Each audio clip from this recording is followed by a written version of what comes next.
we're going to go ahead and get started.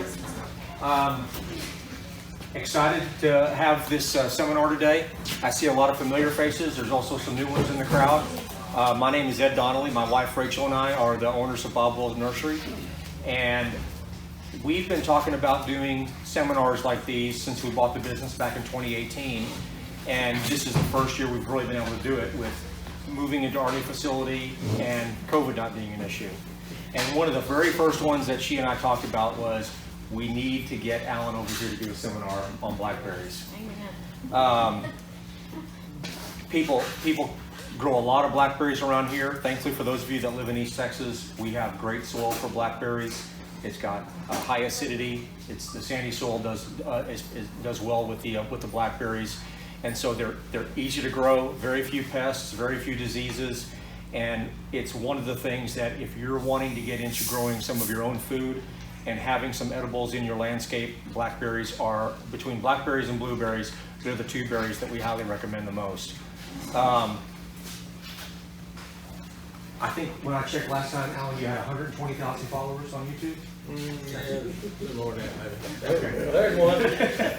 So we're really excited to have Alan here. Some of you may also know him as TexasPrepper2 on YouTube. He's got business cards up here with his links to his website and his YouTube site as well. So I'm going to turn it over to Alan.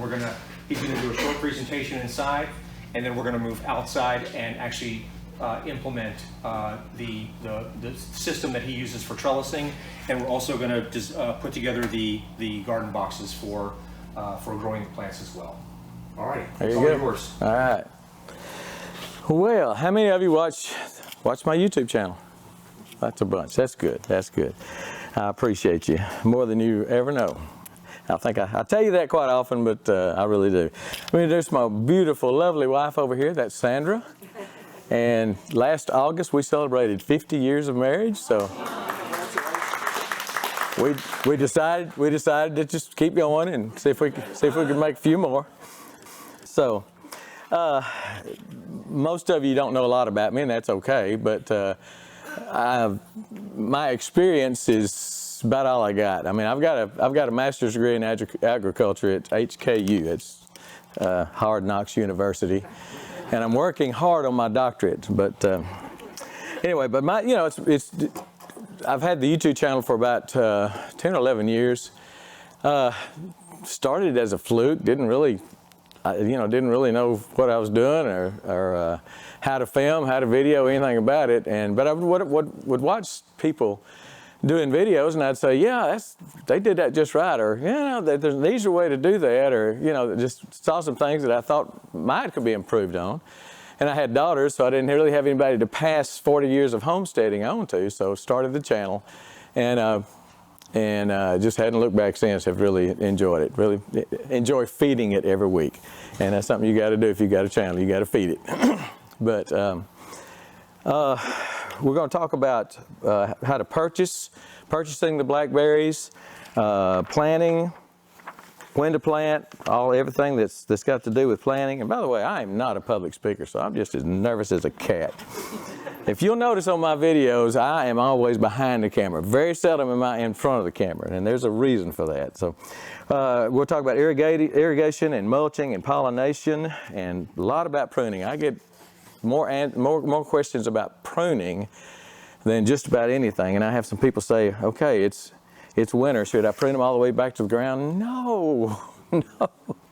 So anyway, a lot of questions, a lot of things to answer, and I want you to ask questions. I'll try to remember at the end of every little section to say, are there any questions? But if you got something you think you can't remember it later, pop your hand up. I don't have a problem with that at all. All right. I've had 700 feet of blackberries, little small U-pick operation, and had about 4 different varieties in that. Did that for 2 or 3 years. They finally aged out, and blackberries can age out. I've only seen this like a couple of times in my research, and they say somewhere between 8 and 15 years. So they started aging out a little bit, and then the gophers took over, and the gophers just decimated that patch. So I wanted to find out a better way to do this. I wanted blackberries, but I didn't want to feed the gophers, so that's when I started going to containers. And we're going to be doing a lot of talking about containers. And I don't know whether whether you're interested in containers or planting in the ground. You're still going to learn some stuff. So there's purchasing. There's 3 ways to purchase blackberries. Typically 2 ways, and then there's a 3rd way that a few people do. And I'll talk about the little more obscure one. It's called plugs. And it's almost like when you pull a tomato plant out and it's got the little cone-shaped root system. That's what some companies sell, a plug. But most people sell either bare root or potted. And there's pros and cons about each one, about buying whether you're going to buy bare root or potted. The potted is usually in a 1-gallon container. You could find one larger than that, but typically it's going to be a 1-gallon container, and it will probably be at least a 1-year-old plant. The pros and cons of bare root.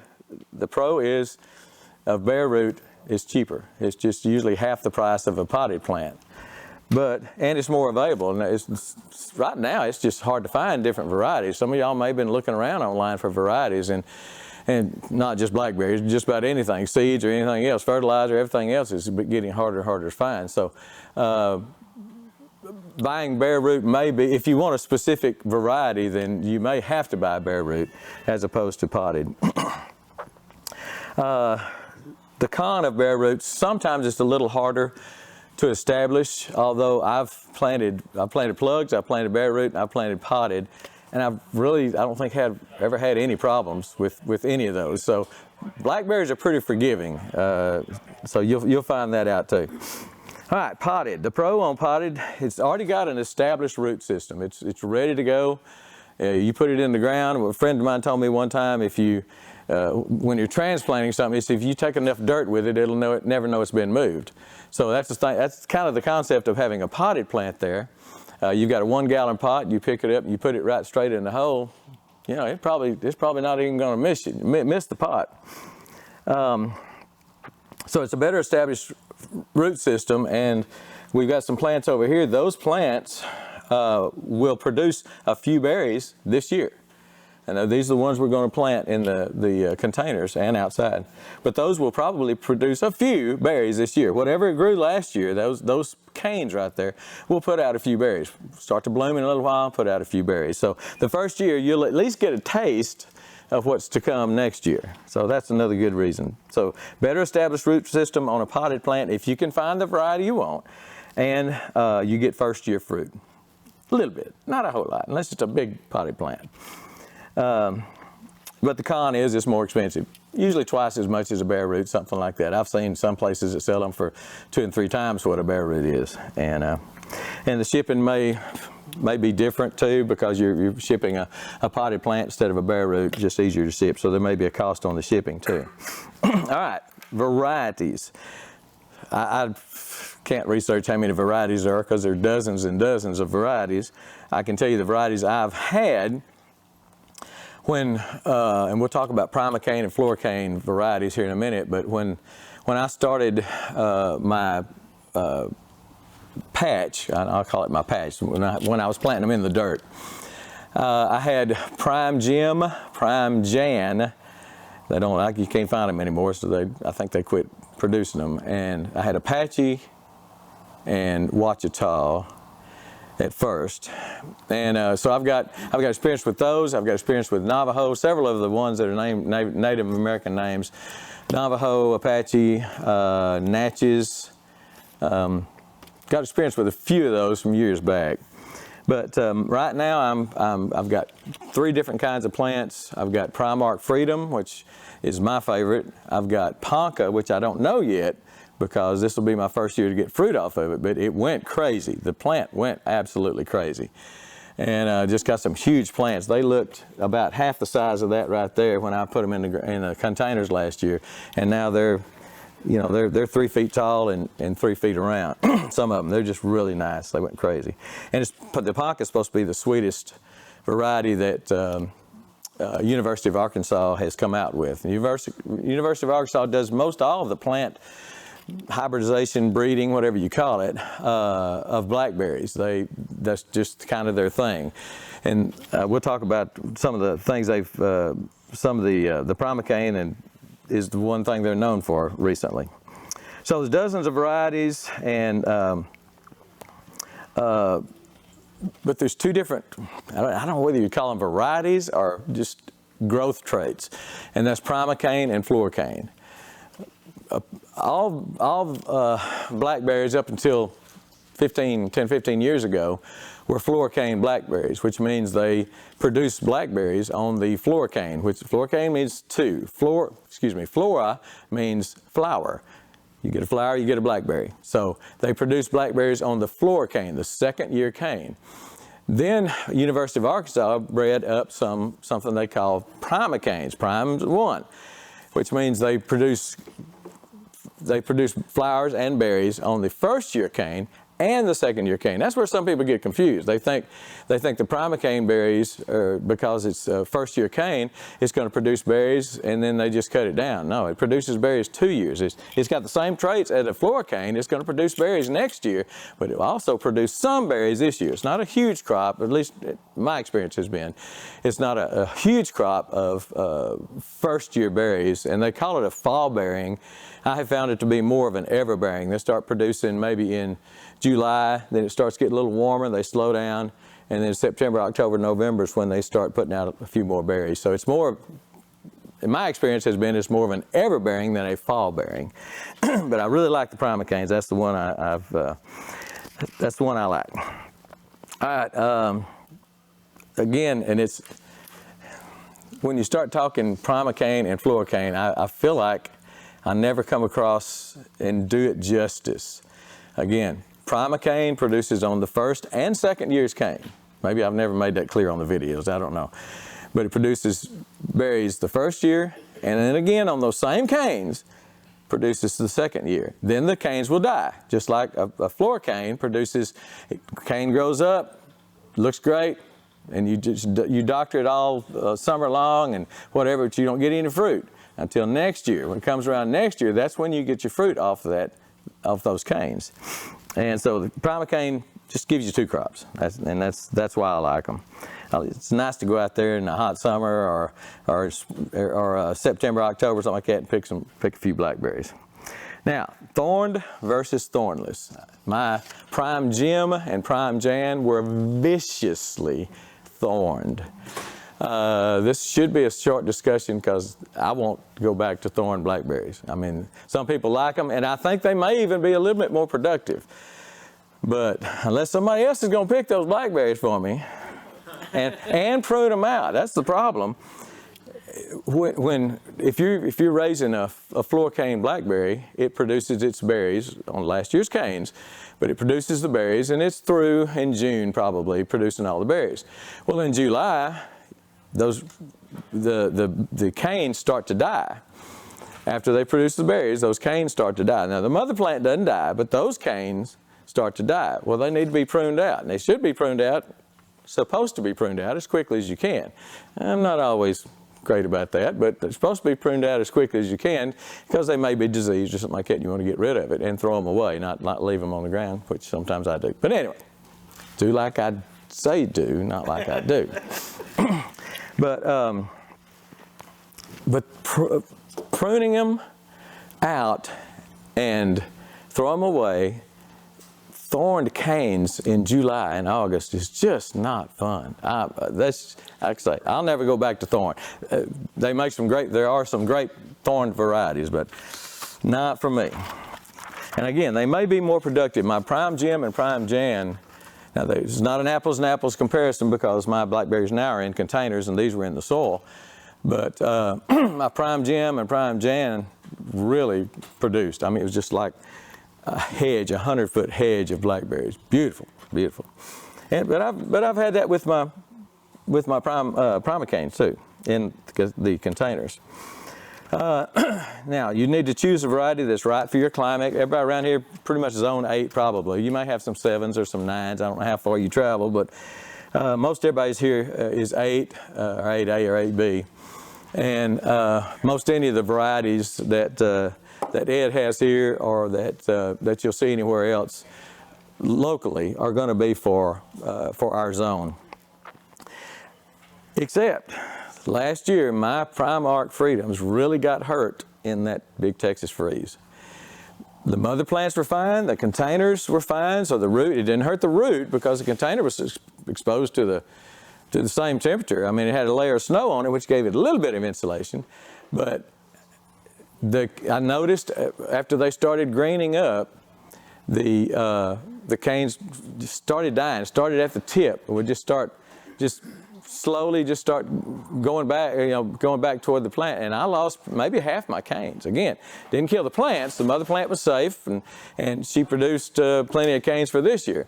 But that freeze really hurt it. So I'm going to say Primark Freedoms are not for too much further north than we are, and hopefully we never have another freeze like we did in 2021.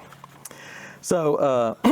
So choose a variety that's right for you, which is really not that hard to do because most of them say zone 7 to 9 or something like that. So you're pretty safe on that.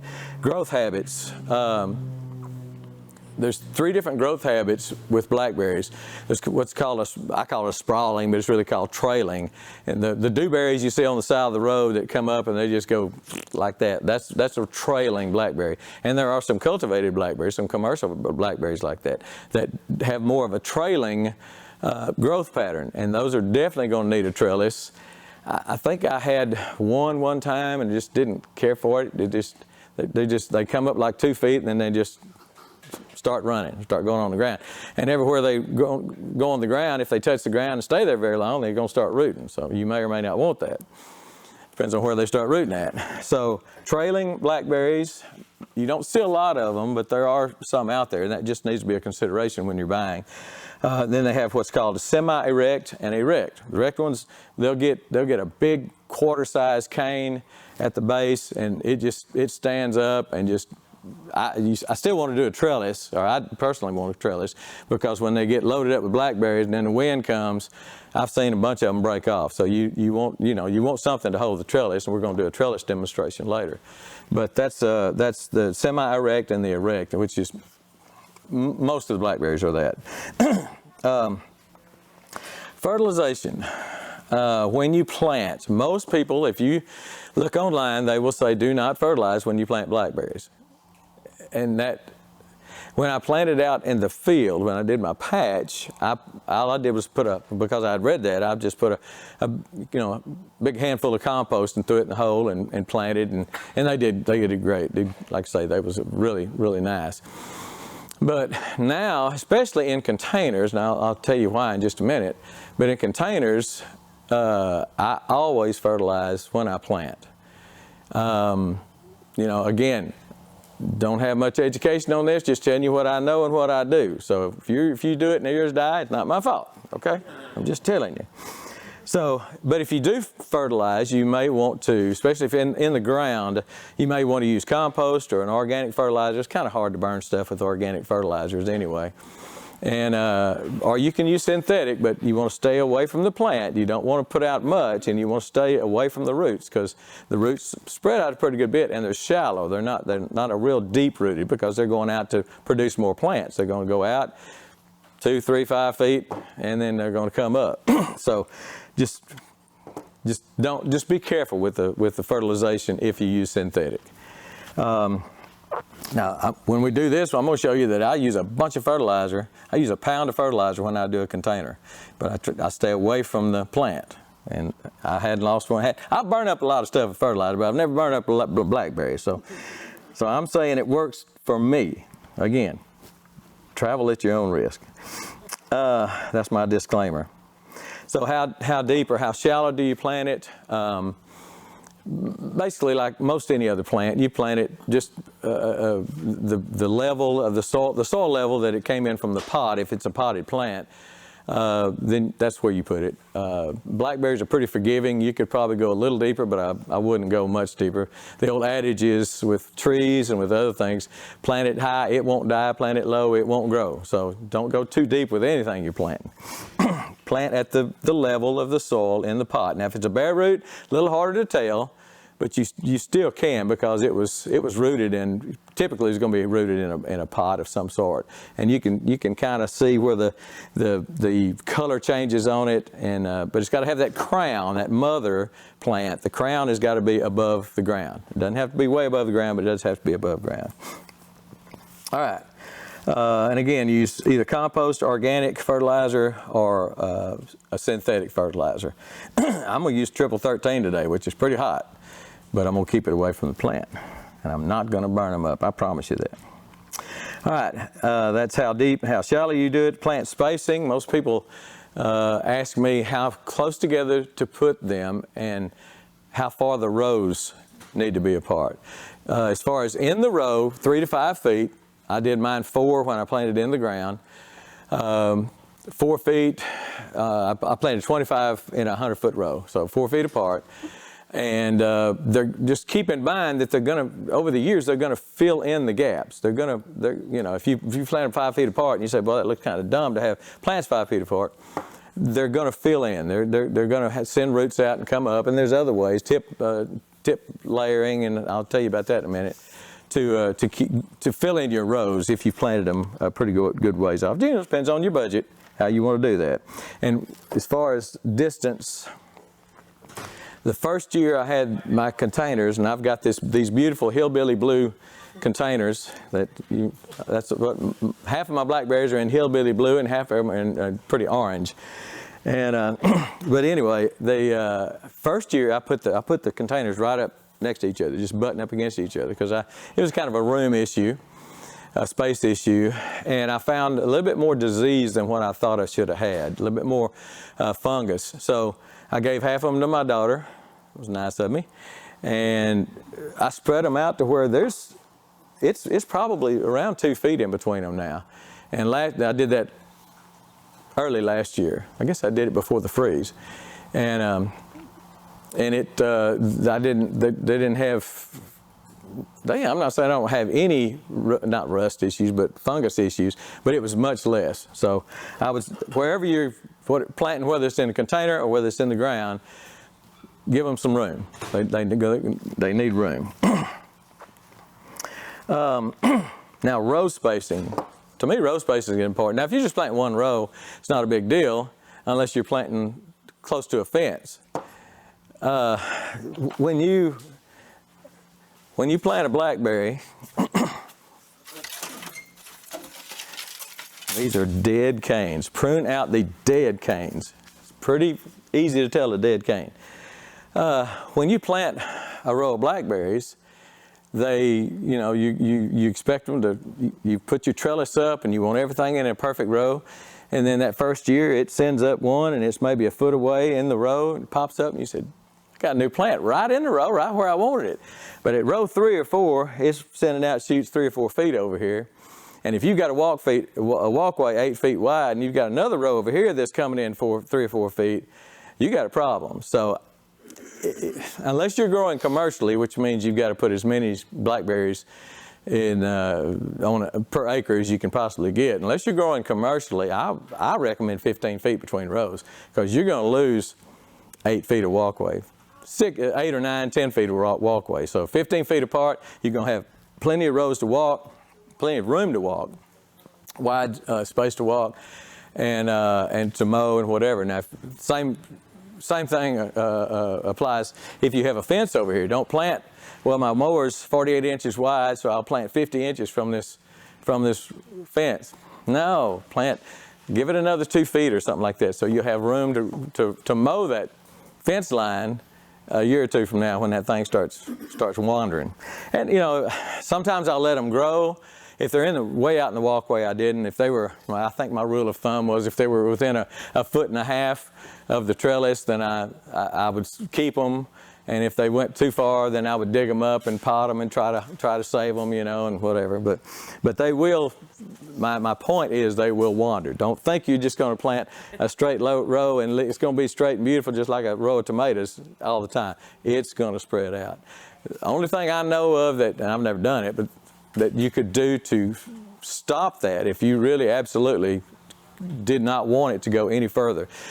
You could probably dig a trench, put some corrugated tin or something down in there, a foot or two down in the ground, and then the roots would hit it, you know, and not go into it. But that's about the only way I know to stop that, because blackberry going to blackberry. It's going to do what it's supposed to do.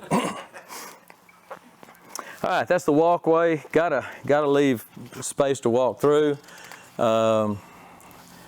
And to mow, you're going to want to keep it nice and mowed. All right, we're going to be doing a demonstration in a minute of the containers. I like containers for several reasons. I mentioned before that the aging out of the blackberry, as well as the gopher problem I had, just pretty much decimated. It was over 3 or 4 years, you know, they just go lower and lower and lower, and then after a while they just weren't worth messing with, wasn't good enough worth messing with. So I haven't found a gopher yet that could get in that container. So that's why I like containers. I do have one blackberry at home in an earth box. I just did it as an experiment, and then I've got 18, I think, in containers. Now, I don't have a longevity report, because it's only been 2 or 3 years. Will they live in a container 10 years? I don't know. I can't tell you that. But I can tell you they do real good for 2 years anyway, unless you get a hard freeze, which we don't ever want again. And I have not been asking any about questions. Yes? Okay, can we go back to the freeze? Yes, ma'am. Yes, ma'am. Do you suggest covering that? I mean, I know where we're at, we get down to 23, 24. Yeah. It's not, but I've had them in and out of I carry them in and out of the house. Yeah, 23, 24, unless they're like that, even at that size, 23, 24 degrees is not going to hurt them. But -5, didn't like that at all. And, you know, for what, a week? Good gosh, don't ever let that happen again, people. Don't you pray? I mean, golly. That was horrible. It happened 40 years ago. Did it 40 years ago? Well, when we first moved out, we've been living out there 40 years, and first winter we had, it got down to 0. Yeah. But it didn't stay there. Like next day it was 45 or something, if I remember right. I was in Freeport. Red River froze that year. Yeah, Red River froze. 485. Wow. So anyway, I like containers, mainly because, you know, like I said, with planting the blackberries, you want your rows straight, and you want your rows where you want your rows. You don't want your plants out here in the middle of the walkway. All my runners come up in that container. I don't have to worry about them going out, going up, and where I don't want them, or where I'm going to have to decide, do I kill it, do I mow it? I mean, if you mow it 2 or 3 times, it's done. It gets the hint, and it's pretty much done. So I just don't have that problem with containers. Again, is it a 10-year blackberry? I don't know. I'll have to let you know in about 8 more years. But for right now, they're doing great. Well, I've got that one in a earth box, and it's a Wachita, and it's in a earth box, and I did it just as an experiment. Didn't really need it, but I had 2 extra plants. I'd come down here and got some plants, and I had 2 extra plants, and I thought maybe a cross-pollination would help. I've read that once or twice, that it helps to have a different variety for cross-pollination. I don't think that's necessarily true, but so I got some Wachita. And Wachita is a good berry, but it's a fairly erect berry, and it produces nice, sweet berries.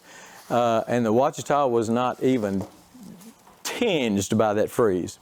Didn't bother that Wachita at all. I mean, I didn't lose a cane. I didn't lose a leaf. There were no leaves on it anyway, but I mean, there was nothing wrong with Wachita still. I mean, I'm still dealing, these canes right here, I just pruned 2 or 3 weeks ago.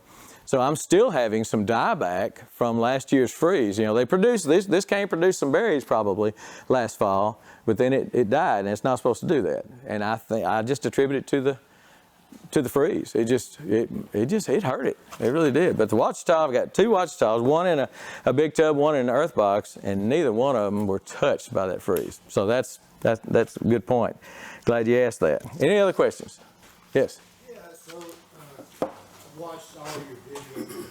You're talking about wicking tubs, and I've watched a bunch of videos from that guy that you got the idea. Yeah, Mr. Leon. Mr. Leon. But I was wondering, What's the advantage of that over just those protein tubs full of your mixture with an automated watering? I'm using a lot of peat moss, I've got good drainage. I'm just thinking you got more dirt for the roots to grow in rather than, wicking tubs. So you're talking about just drilling holes in the bottom of them instead of making the water reservoir on the bottom. I just have heard so many people say they don't work well for vegetables. That, I mean, people do it, but I think you're going to be using a lot more water. Now we're on a well, so it really doesn't matter.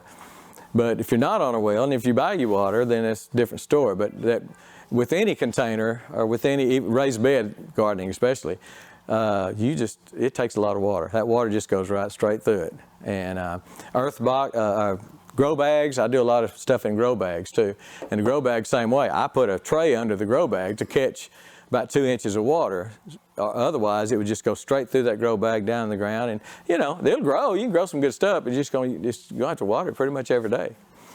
And during this hot summer, when these are really growing, when the blackberries really growing, I do a lot of vegetables in earth boxes. I've got 20 earth boxes and 5 or 6 wicking tubs that I do vegetables in. But they do great. But her brother wanted to do a mineral tub. He didn't say wicking tub. He wanted to do a mineral tub.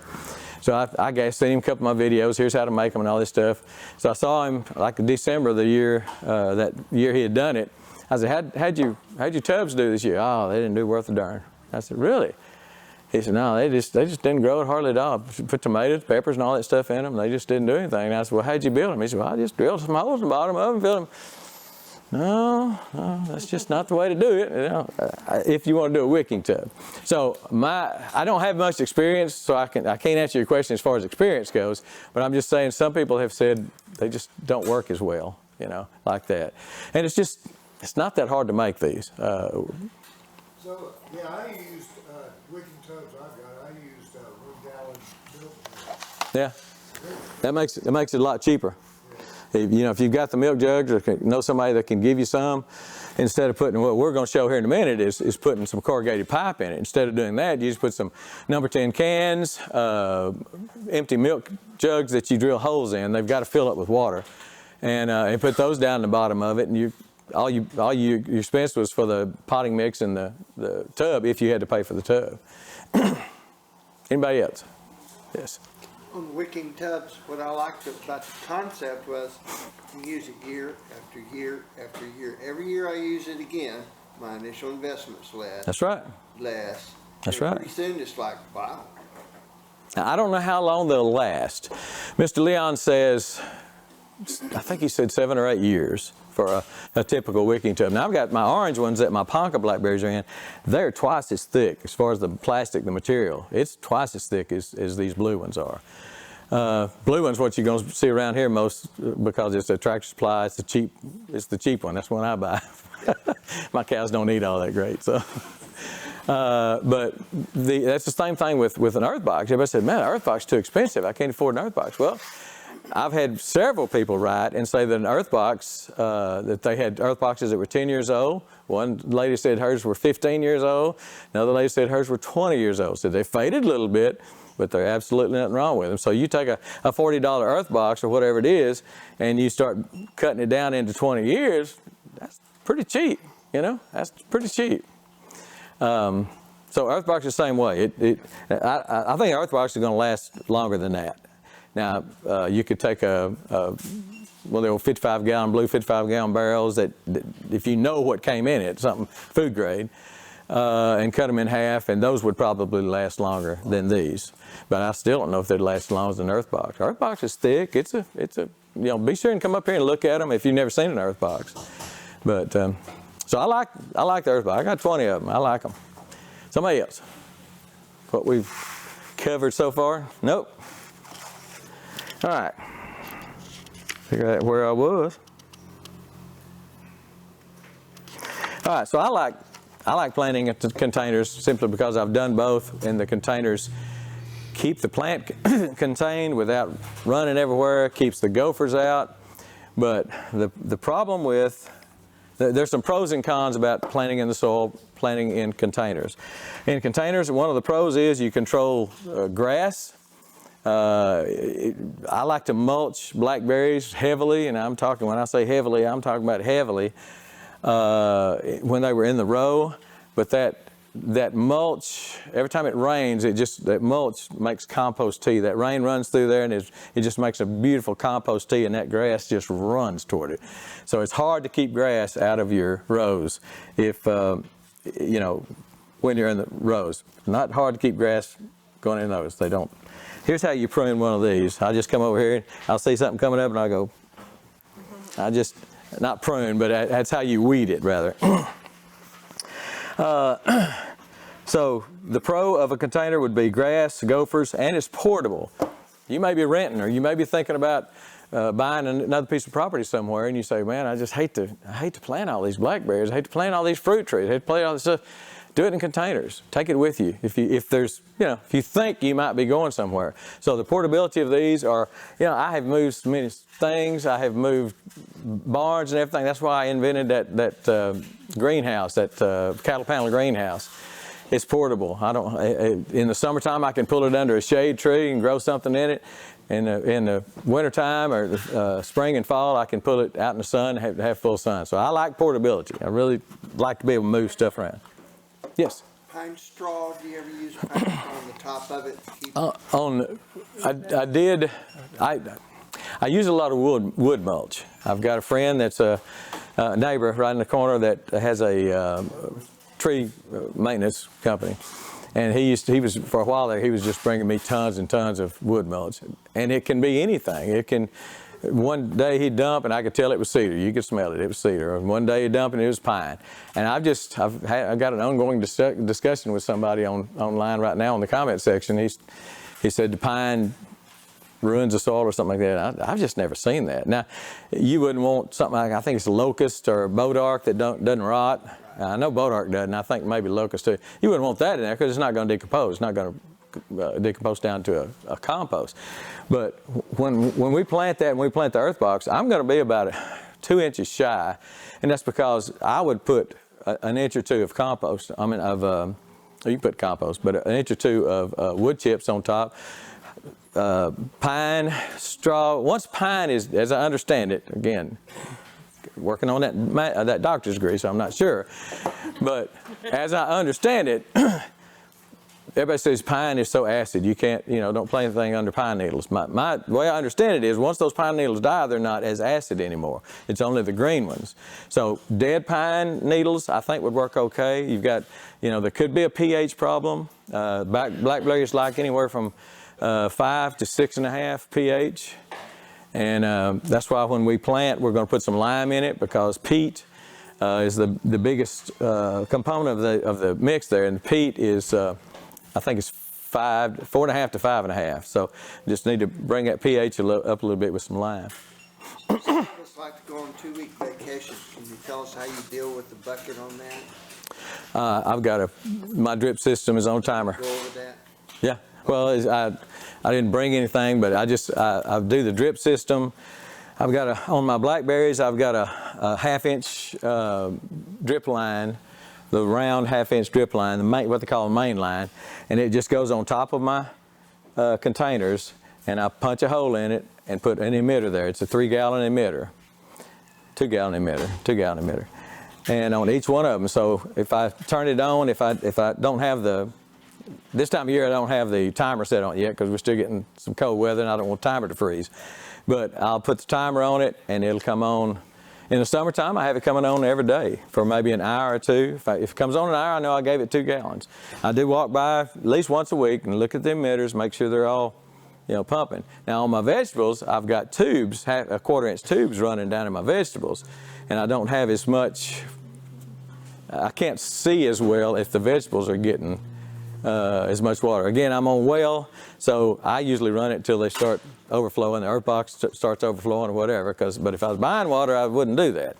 I would put it on a specific, in the spring, maybe 30 minutes a day, in the summer, maybe an hour a day, because like a tomato plant, a blackberry plant too, but a tomato plant, in the middle of the summer in a wicking tub, you're going to put 2 or 3 gallons of water in that thing. That tomato plant is sucking some water in July. They're trying to make that juicy mater. Somebody else. All right. So the con of a container is they take more care, and you just have to think of it as like an infant. One reason if I was planting a blackberry in the soil, I'd give it maybe a little compost, maybe a dab of fertilizer, but you know, I think they're right when they say don't fertilize. I don't think it's necessary if you're planting in the soil, but if you're planting in a sterile peat, whatever environment, it's just like a little infant laying there. If it gets something to drink, you're going to give it something to drink. If it gets something to eat, you're going to give it something to eat. And that blackberry plant, or any plant in a container, vegetables too, whatever it's going to eat or whatever it's going to drink, you got to do that for it. So that's the only con for me is you have to take more care of it. If it needs fertilizer, if a plant's in the ground, be it vegetable or fruit, if a plant's in the ground, there are nutrients in the ground. It's going to go down there and it's going to look for them, and it's going to get some of the things it needs from the soil, from the ground. In a wicking container, it can't do that. You've got to supply. Yes. Kellogg's and Miracle Grow are doing raised bed mixes with a lot of compost in them. Yeah. Would you use that material in your wicking tub? No. I haven't. When I fertilize, my initial fertilization, which we'll do in a minute, is 1 pound of fertilizer right around the ring of that wicking tub. Or in the case of the earth box, they give you the earth box chart, shows how to fertilize no matter what you're growing. Now, earth box doesn't give any directions for blackberries, because I might be the first one that ever tried blackberry in it. I don't know, but I do it basically like I would do a tomato if I put a tomato in, another heavy feeder. And it's going to be, the fertilizer is going to be on the very rim of it, this outside rim, the plant right here, and the fertilizer is going to be on the outside rim. The guy that invented them, he passed away, but he's a huge tomato farmer in Florida. You know, Florida's known for their tomatoes, and he got wiped out one year by Harvey or one of the probably Hugo or something. One of the big hurricanes just wiped him out, completely decimated his tomato crop. And he said, there's got to be a better way. So he invented the earth box. It took him about 4 or 5 years to do it. And he has, or his family or whatever, his farm is now just acres of earth boxes that they grow tomatoes in, ship them all over the world. But there's a certain way to plant. On the Earthbox website, they show you how to plant, how many things will go in an earth box as far as vegetables go. Again, they don't cover blackberries, but you can put, I had 6 or 8 okra plants in one last year. Okra plants were that big around. I mean, they look like trees coming out of that thing. I had okra everywhere. And I did it just to see if it would do it. And it was crazy. So I'm a big fan of earth boxes. And they're a lot more attractive than that hillbilly blue. You know, the hillbilly blue is pretty if you like hillbilly blue. But, so the pro on the soil is you get natural nutrients, you get rain. Now you're going to get some rain too if you're in a container, you get some of the rain, but I'm talking about, a good soaking rain will water your soil planted blackberries better than it will in a container. One of the cons of planting in soil, again, is gophers, runners that we talked about, where they're never, very seldom. You may find one every now and then it comes up where you want it to, but most of the time it's going to be where you do not want it to come up. You probably going to have a larger walkways, and you're going to have a larger area, and you can just line these up and they're not going anywhere. They're going to stay in that straight road you put them in. So you might can tell I like containers. All right, any other questions? At Yes. any point, do you have to worry about being root bound? I don't know. Like I say, this is my going in my 3rd year, and I can dig down in there, and it's got a lot of roots, but it propagates itself from the roots too. That's where your new plant comes up. It's from the roots. So I haven't found it to be a problem. Now, if it becomes a problem, I'll definitely put a video out on it and say, okay, folks, we got a problem. Houston, we got a problem. Yes. I think that I'm hearing you say that I'm not going to be able to plant these in my clay soil. I'm up on black. My soil is about like that. In fact, in the summertime, it's more like that. And that's where the worst soil I have is on the front south side of my property, and that's where I put my blackberry patch. Again, I mulched them heavy. Mulch will change your soil. Wood, if you can get wood chips or hay, straw, leaves are great, just leaves blow away. But mulch will, I've done a lot of videos on soil transformation. I have got the hardest, reddest clay, and now it's that deep. Where I plant my garden is that deep in just black, beautiful, composted soil. It is absolutely beautiful. And it's because I piled about 2 feet of wood chips on it and left it for about 2 or 3 years. And they mulched down and mulched down and mulched down, and it's just beautiful now. And the same way with blackberries. I used to, when I had them in the soil, I would go down because I was just getting so many wood chips. Every day, you need to load chips? Yeah, come on. Now, where am I going to put them? So like I say, 700 feet, and I would just pile up. You know, they would probably, I don't think it's an exaggeration to say they were piled up. Now, I don't know it was a good idea, but the first year or two, I would just piled up with a mulch. And then, of course, after about a year, that goes down about 6 inches. Next year, it's down pretty much on the ground. But it really brings in the earthworms, the mulch does. So if you're worried about the clay soil, I would mix in some potting mix when you plant them, and some compost, and I think you'd be okay, because like I say, my soil's terrible, except where I've transformed, where I've changed it. Somebody else. Yes. The main purpose, I guess, of the wicking tub and why I want to do it is because I would think that you would have to water less with it because you have the water reservoir in the bottom. So you have a certain amount of time, depending on how big that reservoir is, that's going to wick back up into the soil and create a still moist environment. They say, I think Earthbox says, and Wicking Tub is really just a knockoff of an Earthbox. Earthbox started it all with the wicking. It's got 2 places on the Earthbox that it wicks the soil, the water up through the soil. And Mr. Leon came up with this, and it's just basically a hillbilly blue Earthbox. That's what it is. But it's just it's a mode where you've got the reservoir on the bottom, just like an Earthbox does. Earthbox got about 2.5 to 3 inches of water in the bottom, plus the 2 wicks.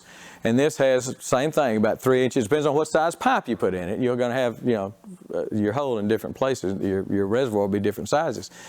And then it's wicks from there. You always have to have, and I'll show you in a minute when we do this, you always have to have some of the soil, some of your mix, potting mix, go down to the bottom of the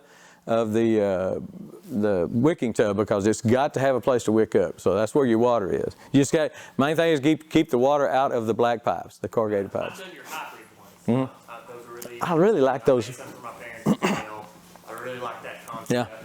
But I guess my question really was geared at: do you still have to water those wicking tubs every day during the summer, the heat of it, when you have that water reservoir still? Or would it give you some time? All I know is I'll go out there during the heat of the summer when I really got a good big tomato crop, or even, just full of blackberries and a lot of new growth, a lot of the Primocanes coming up. And I'll water, depends on whether I'm doing it with the irrigation or with my wand, but I put a lot of water in it every day. Now, if it's not real hot, if it's 90 degrees instead of 98 degrees, I'll water it 3 times a week maybe. But if it's 98 degrees, 100 degrees, and it's real hot, and start to see the leaves kind of curl just a little bit, then I'm gonna amp it up. I usually just do it till the water comes out the hole, and that lets you know. Now I haven't done it yet, but there's an idea to put like a skewer in it or something like that with a fish float on it, and put it down in there, and then and then have a mark on the top of it. And when it'll tell you when the water goes down, you've got a mark down here that you've got, you know, you're empty, you got to go out. That way you can just walk by and look at that. It's a good idea. I haven't done it yet, but there's a lot of great ideas I hadn't done yet, and that's just one of them. All right. So the cons of a container would be, or of the soil rather, would be gophers, runners, walkways, and you need a larger area. If you're going to do a bump, now if you're going to do commercial blackberries, like I say, you want to plant them as close as you can, and those workers are just going to have to fend for themselves. I tell you what, every time when you got thorn blackberries, the juiciest, prettiest blackberry is going to be behind about 4 layers, 4 crossed limbs of thorns, and it's going to get you every time. That's why I don't do thorn. All right, fertilization. I love water soluble fertilizer. My initial planting on this or vegetables, either one, is going to be a pound. That's what Earthbox says. They put a pound of lime, pound of fertilizer in each Earthbox upon planting, and that covers the Earthbox for the entire season. Now, if you're going to plant a fall garden, you probably need to replant, refertilize. You probably need to dig that fertilizer up. If it's synthetic, probably dig it out. I've shown some videos on that, because synthetic fertilizers can leave some salts and stuff like that organic's not going to leave. But I like the water soluble. I can come over here. I've got a little funnel that's it's an oil funnel. You just put an oil can on, and it's just the perfect size. I just put it right down on there, and I get me a spoonful of the 2020, and then I take my watering wand, water it down there. That kind of stirs it up in the bottom where it just doesn't sit there as a clump. And so I love the water soluble. But again, my initial fertilizing when I plant is usually a synthetic, because I'm not organic. I don't claim to be. But this time of year on established plants, since like we said a while ago, the roots are everywhere. I don't know whether you call it root bound, or when you're reproducing from roots, I don't know whether root bound is a problem or not. I don't know. But you got to be a little bit more careful. So like a couple of weeks ago, when I started seeing a lot of green growth, I sprinkled about a couple of tablespoons of the water soluble on top. And it looks blue, looks like Miracle Grow, but it's 20-20-20. I don't like Miracle Grow's NPK rating.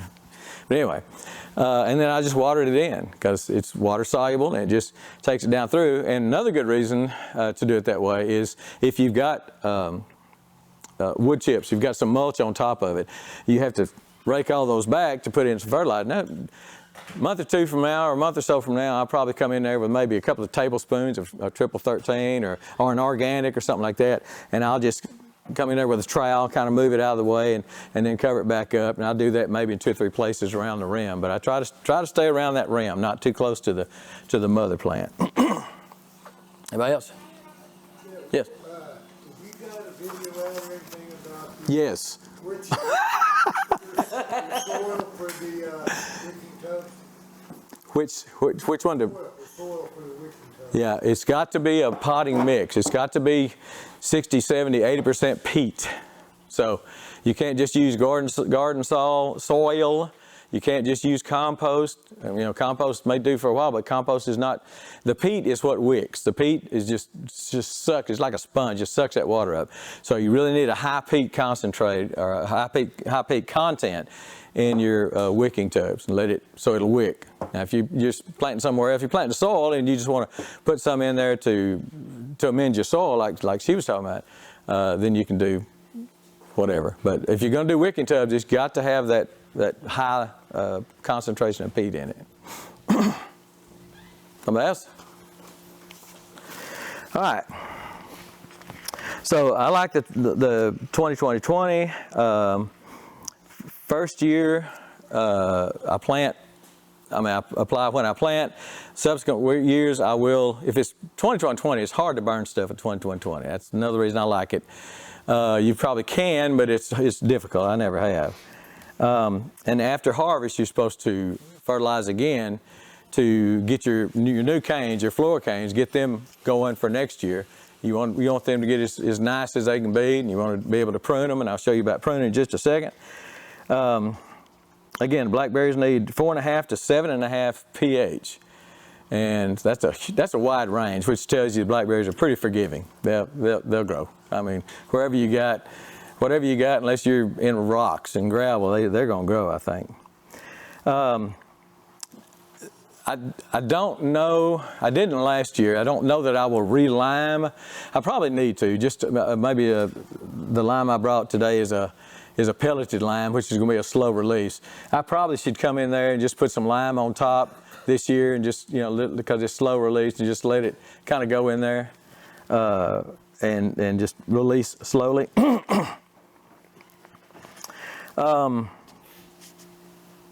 But everybody asks me how I fertilize during the year, and that's if I feel like it needs something, I'll give it just a few tablespoons of something. And if it's organic, you can give it at least twice what you would of a synthetic.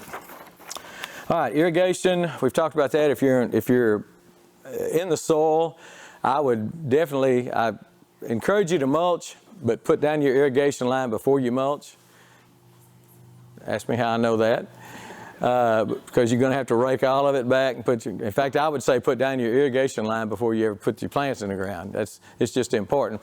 We're going to start getting warm. If you're going to plant now, they need to have a good irrigation system. Mulching, again, they love mulch.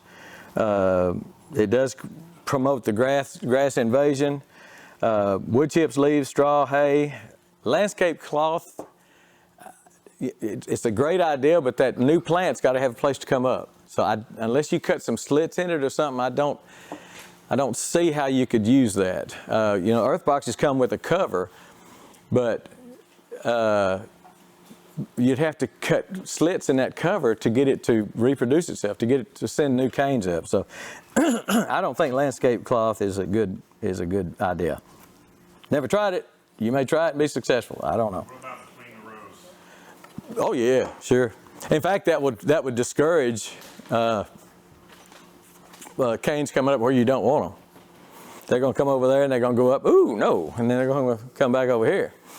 I did that. I was telling someone a while ago. Did that with carrots one time. I've never grown a good carrot in my life, and I put some in some raised bed garden with real loose soil, and that carrot went down.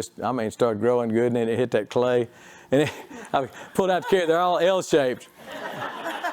Carrot, look it up. Carrots need leg room. That's the name of the video. Pollination. Most blackberries, as far as I know, all blackberries, but I may be wrong, blackberries are self-pollinating. So you don't need a different variety for pollination. Now, they do need to be pollinated, and bees are your best pollinators. So if you can plant some flowers or something that would attract your pollinators, that would be better. As I understand it, again, working on my doctorate, but as I understand it, every little bump on that blackberry has to be pollinated. Every little, when you eat a blackberry, the seed that's covered with the juicy goodness, that had to be pollinated. And you'll see some blackberries that maybe the tip of it or half of them didn't really make like they should have. And my understanding is because they didn't get pollinated, fully pollinated. So bees are good. Bees love blackberries. Okay. Trying to hurry. I don't know even. Goodness. Summer pruning. Summer pruning is different with floricanes than it is with primocanes. A little bit. In the summer, a primocane. Let's say this is a floricane. When it comes up, this is what grew last year. Grew real good last year. You pruned it like you should, and this year it puts out all these berries, and then it's going to die. It's going to look just like that. After it produces berries, it's going to start looking pretty poorly, and it's pretty obvious it's dead. That's what I tell everybody that asks the question, what do I know to prune out? It's pretty obvious. Now, it's not going to look that dead, but it's going to look pretty doggone dead. The leaves are going to start to die. The cane is going to start turning color. And if you know it produced blackberries, if you know it's one of your canes that produce, especially, but just wait till if it's dead, prune it out. And that's usually in the summer. Again, my pruning was usually in July and August, and which is a wonderful time to get out and prune 700 feet of blackberries with thorns on them. But when a cane comes up, let's just say this cane comes up like this, and when I get to the top of my trellis, which is if I'm in the ground, I'm going to have a wire at about 18 inches and another one at about 3 feet, maybe 4 feet. And when I get to the top of that wire, the trellis wire, or in this case, of course, you start measuring right here, and I have a wire here and then a wire here. When it gets to the top of that wire, about maybe 4 or 5 inches above the top of the wire, just in case it, wants to lay over, something like that, I'm going to prune the top of it. And typically, it's a terminal end. You can just pinch the top of it off. What that does is encourage this. If you prune the top of it, and that's what you can see if you look real close, right there is the terminal end where I pruned it, and it encouraged all this growth right here. And that's where you make most of your blackberries, not here. It's most of your blackberries are made on these laterals. So you want to encourage that lateral growth by pruning that top, the main cane. Prune it off at whatever you choose. I mean, I've seen some people let them go 10 or 12 feet and just put them on a trellis, but then I think they're missing out on blackberries because the blackberries are mostly made on your laterals. I want to encourage those laterals, so I nip it off pretty quick. I want it to get a little above my trellis wire, and if you don't have a trellis and you've just got some good, big canes that are going to stand up real good on you, I wouldn't go over 3 or 4 feet because, again, you get that thing loaded down. We get one of these windstorms through here, and it's got 5 pounds of blackberries on it. I've had them break off. I mean, just snap off at the ground because I let them go I got greedy and let them go too tall. All right. But that is and when these laterals, I usually let the laterals, if it's a floricane, I'll let the laterals get maybe 16, 18 inches long, then I'll prune them because it will make more laterals here. These little nodes here, all of them are going to come out with a lateral, and that's where you're going to make your berries. If it's a primocane, and I just found this out last year, if it's a primocane, I do this, let it form the lateral, and then I got so many berries last fall by not pruning them off like I normally would, because they seemed to make huge clusters on these terminal ends, the very end of the plant. It would just send out, 10 or 15 huge blackberries on the end of that thing. So I did a video on that. And I said, this is something I discovered, that on these primocanes, I'm not going to cut them off where I normally would if it was a floricane, because I would have lost all those berries had I pruned it off. So, and then after they make the berries, then yeah, come in here and prune it off, and you're going to encourage all the lateral growth. So it's a little bit different. I've got videos on that. I've got cards up here. If you're not familiar with my channel, I've got some cards, and I've got an entire playlist on blackberries. Probably got 30 videos on it on pruning and fertilizing, a little bit of everything, planting, the whole bit. Yes. Do you use tie tapes to your work? Yes, love that Yeah, can you tell us? tape tying machine. That's the best thing I ever bought. That's the best $30 I ever spent. I mean, when that thing gets up to you got your wire here. When that thing gets up to the wire, you just run that thing around it, and oh my gosh, that's, I used to get out there with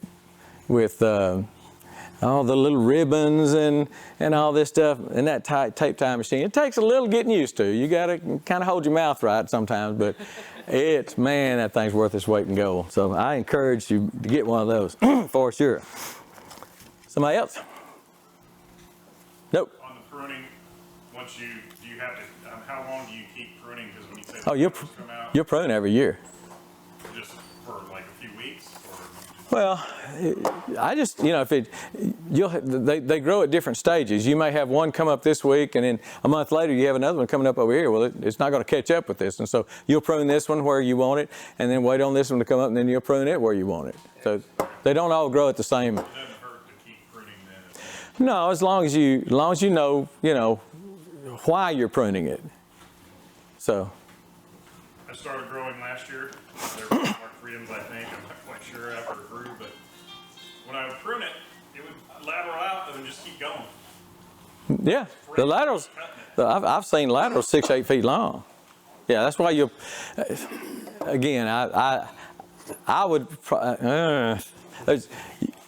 you weigh out letting it grow and seeing if you can get some blackberries on that terminal end. But I think it's better maybe if you see it's not going to terminal out and start putting out blackberries, to go ahead and nip it and get you some lateral growth off that lateral. Yes. Could you talk one more time about spring and fall harvest on the Freedom? Early harvest. You get the early harvest from last year's canes, just like you would on any other blackberry. But then you also get pretty quick. I mean, it starts like in June. I'll be getting berries off my new canes when the other canes are starting to die out, the last year's cane, off my Primocanes. And then when summer hits, 90, 95 degrees, it pretty much stops. And then, I mean, you just get a few. You can tell it's hot. And they love hot weather, but they don't like the fruit in hot weather. And then when it starts cooling off a little bit, they'll kick back on, start making blooms and going. So would you say that the Primocanes are the ones that are yielding in the fall? Yes. And Oh, yeah. the floricanes are yielding in the spring, sort of? Or Yeah. Yeah, that's why they call it a Primocane, because it yields the first year, that prime year, the first year. When you have both of them. When you have both, well, I mean, but I said it yields the first year. It yields both years. It yields some in the first year, and it will get some the next year. Just when your Primocane fruits in the fall, don't cut it off. It's going to fruit in the spring too. Wait till it's dead. When it's dead, take it out. But yeah, It's gone. yeah, you'll know it's gone. Pretty obvious. I think they're wanting me to move on.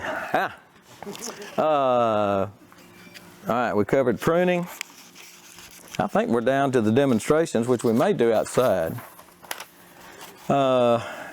Again, propagation is you can propagate from cuttings, take that off, put it down in some soil. Summertime is not a good time to do that, but I've propagated quite a bit last fall. Tip burial. If you've got one that comes up here in the middle of the row, if you're planting in the soil, dig it up. I'd put it in a pot because it's typically going to be hot. It's going to be summertime by the time that happens, and then put it in a pot until fall, and then put it in the row. But you can also take one of these canes and bend it down and let it touch the dirt. Put a rock on it, or a fencing, or a landscape staple, or something like that, and it will root right there on the dirt. Throw some dirt on top of it and let it start rooting there, and it will do that in your row, and that's how you're going to fill your rows in. So. All right, the winter cane removal, again, if it's dead, take it out. If it's not, I mean, obviously dead, visibly dead, leave it there. Winterizing, we talked about, do you cover anything? I didn't. Like I say, maybe I should have, but I don't know how I would have covered these 5-foot blackberry plants, a 50-foot row of them. So I guess I could have tried, but I didn't.